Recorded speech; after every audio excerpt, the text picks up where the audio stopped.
Oh, what's up, Vladdy? How you doing, bro? Good morning. Good morning.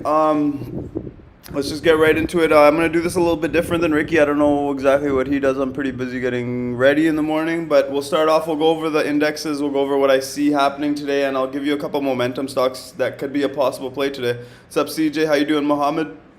So we'll just go over SPY. This is how I set up my SPY every single morning. You go pre-market prep. Pre-market, I put the highs and the lows. I mark them in. Obviously, if this changes a bit, I'm going to change it before the market open as well. The other two lines are yesterday's regular trading hours, highs and lows, okay? One line is actually the all-time high that I have on TradingView. I think Turkey told me this was wrong yesterday. So make sure to adjust yours if yours is not wrong. I don't know what the hell is wrong with TradingView, but they told me that we took out all-time highs yesterday. So just make sure, pay attention that that's not... I'll probably change it right now, actually.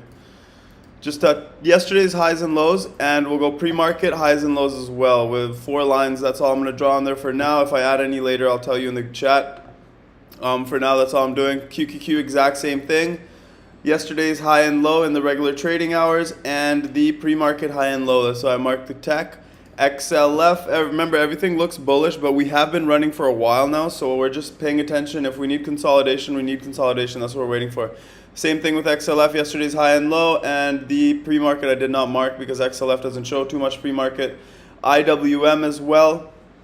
Again, I've been trying a new thing where I only mark the bodies of the candles. I don't mark the wicks. The wicks just show like certain price action intraday. That's not really important in my opinion. So I just started marking the bodies of the candle. What that means is I'm not marking the upper wick up here or the lower wick. I'm just marking from here to here. And I'm just trying that for now. See how it works out. It's been working out pretty well so far, but until it's perfect, I will not tell you guys to do that.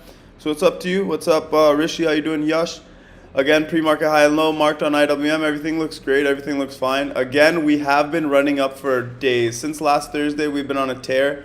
Just straight up in a line every day, higher highs, higher lows. And it looks like we're going right back to all-time highs. But we might need some consolidation before we get there. So keep in mind, even if we do get consolidation, this is still a healthy market. It's still in a bull trend, okay? ES, same thing. Nothing really to show here. Bull trend. VIX is dropping hard. The daily is very low. And usually when we get under 16-ish, we usually have a little spike. So you guys seen this downtrend. We're back in the downtrend. Tried to break out here, couldn't do it, and right back down. Let's see if we lose the lows. So what we need to do is, if we want some volatility in the market, we need to hold this 1529 low.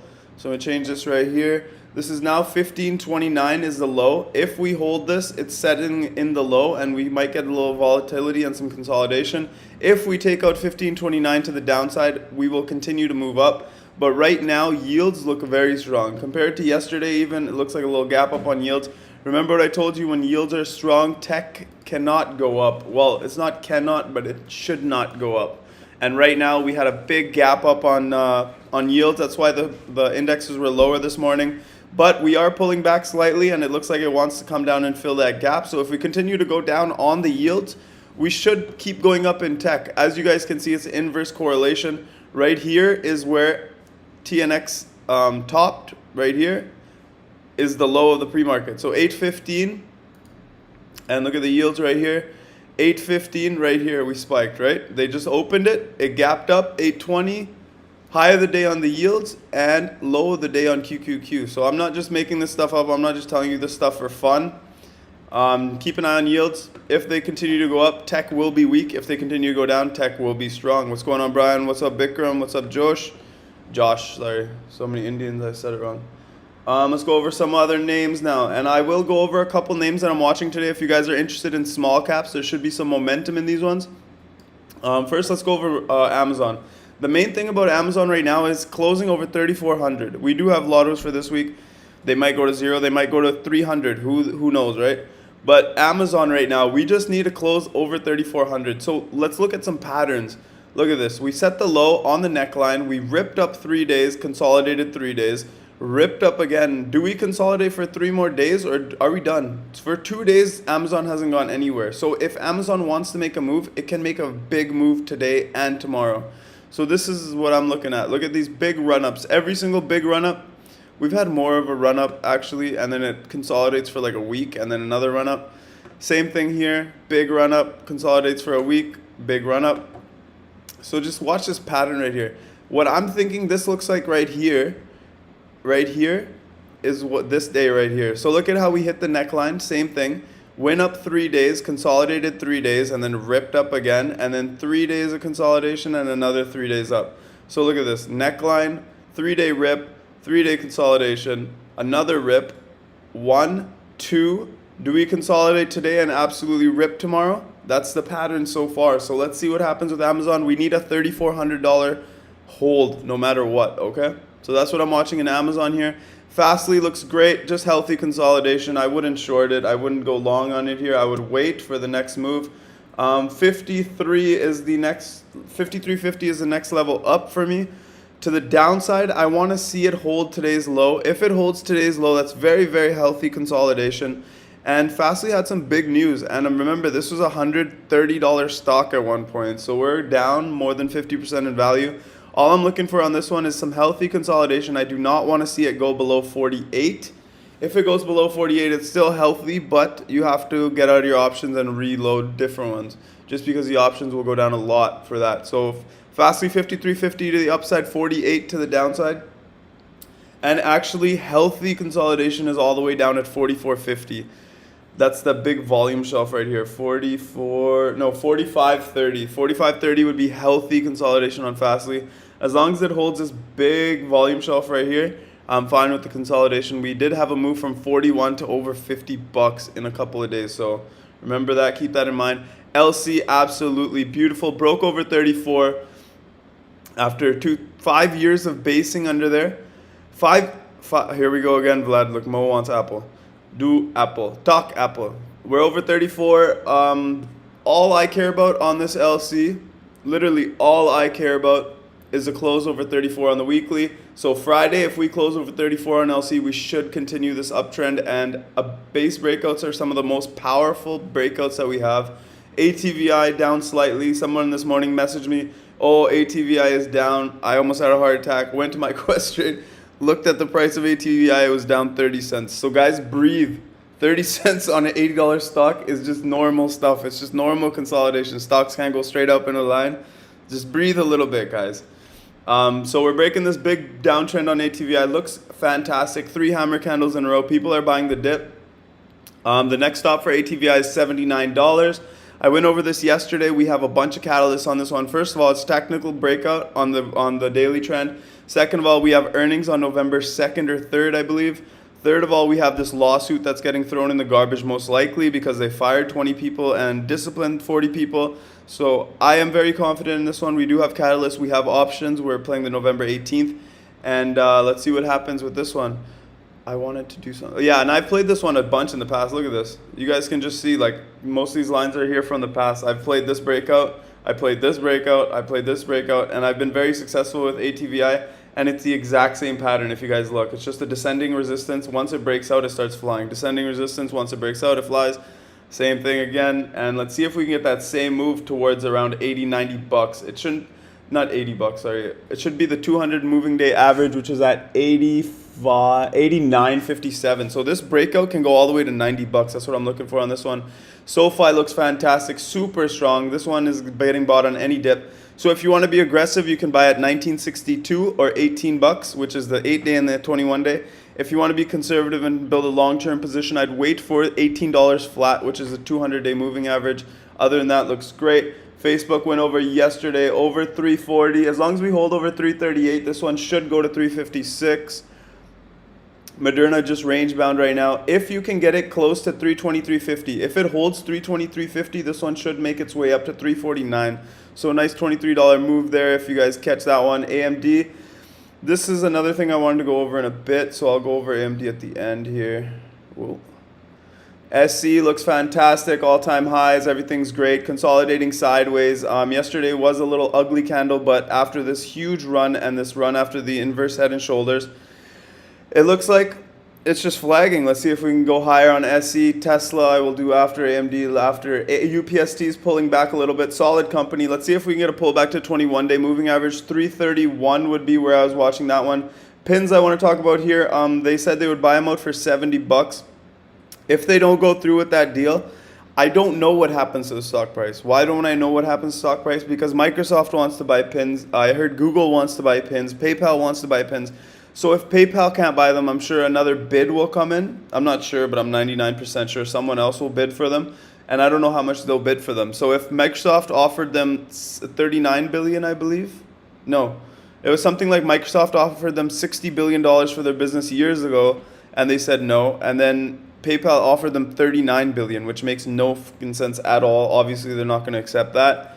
Anyways, on pins, technically, there's a gap to fill all the way to $70 anyways. So even if the PayPal deal doesn't go through, technically it's set up to go to $70. Let's see what happens. This is very news driven. It's going to be a very, very tricky trade. Pins always reminds me of Etsy, which, look at this, gap down, right? Gap down after earnings, and then just went sideways, and then all of a sudden just went on a rampage. Filled the gap and much more. Same exact thing I called on Fiverr happened. Gap down, sideways for a long time. When does it just rip, fill the gap, and much more? It's happening soon. Keep an eye on Fiverr as well. So Fiverr should pull an Etsy, pins should pull an Etsy. Let's see what happens there. Other than that, we'll go over Tesla here. Tesla beat everything, actually. If you guys looked at the numbers, they beat the EPS big time. They beat their revenues. They got like 10 price upgrades this morning. People were upgrading them from $1,000 to $1,300 to $950. There's so many price target upgrades. And then there's that JP Morgan idiot that comes in and raises price target from 200 to 250. He's just a troll. He's just trying to make fun of the company. And Tesla, if Tesla goes green today, the market should rip. If it goes green. Right now we are down to 858 pre-market according to TradingView. So let's see. If Tesla goes green today, we should rip. Absolutely rip. Everything in the earnings was positive. They're absolutely executing on every single level, especially with the supply chain issues. They're still crushing it. One company that did not, ASML, they make machines that actually make the materials for the semiconductor chips. They got beat down bad on earnings. So they beat earnings, but they guided down for the rest of the year, saying supply chain issues. They cannot make enough machines to make the chips.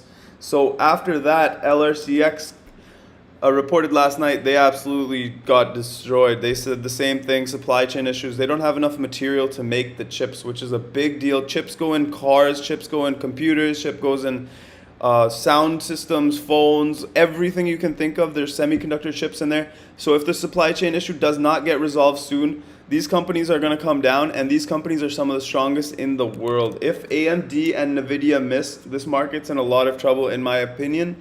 So keep an eye out for these ones. These ones are massive, massive companies, and we're going to be in a lot of trouble if they miss and cite the same supply chain issues. Other than that, we'll go Apple a little bit. Apple and Amazon and Microsoft and Google, they're all the same, man. They all move the same.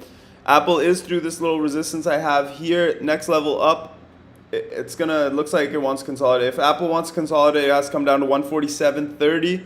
If it wants to continue going up, I don't really see too much resistance until, you can say, 151. So 150 psychological number, then 151 to the upside on Apple. To the downside, we got 146.50 is a huge volume shelf we want to hold on top of. Other than that, looks okay. I don't really trade Apple much. I prefer Amazon, but MasterCard needs a close above 360.50. 360.50 is a huge, huge level on MasterCard. That's why I did not join Ricky on those MasterCards longer term. I want to see if on Friday, if we're closing above 360, I will load a big position in MasterCard. Other than that, I'm waiting for the 361 close on Friday. If I don't get it, I'll wait for next week. Microsoft all-time highs, nothing much to say here. Blue skies, there's no resistance above, so it can keep running or it can pull back. If it pulls back, you want to see these moving averages hold. The 8-day moving average is at 302.75. 21 days at 298, so those should be your two levels. To the downside. To the upside, it's a blue sky breakout. No one can tell you where this one is going. Unless you use fibs, you can use that, but they're not that much accurate. What else are we talking about? Monster, we'll do Monster because I think T called it out. This, actually, a fun fact about Monster Energy is it's the best returning stock of the last 25 years or something. It was like some fact I read, and look at this. It started off way down here at $1, under $1. Monster Energy was under $1 one time, and it went all the way up to about over $100. So a $100 magnet. So this was one of the best returning stocks of our lifetime. But right now, I don't really like it at all. It looks like a bear flag. There is a huge support here. But again, don't go chasing bottoms. Let it base out, let it reverse back up, and then we'll figure it out. I would say it is a pretty solid support. I mean, there's support, support, support, and support. But if it goes through this support, there's a lot more downside as well. It can go all the way down to 75 bucks. If it reverses off here, it can go right back to 100. So the first level you should watch is the 8-day moving average. First, we need to, again, we're not going to go straight back up to $100, guys. What's most likely going to happen, if it wants to go back up, it has to go and set a higher low, and then a higher high, and then a higher low, and it's going to be a process to get back to all-time highs, unless it like insanely smashes earnings or something. Other than that, right now it looks like it's just a chill day. I mean, tech is flat, yields are coming back down. Amazon's green, looks like it. Let's see this. Amazon just holding up sideways from yesterday. As long as it's over 3,400, it is positive longer term.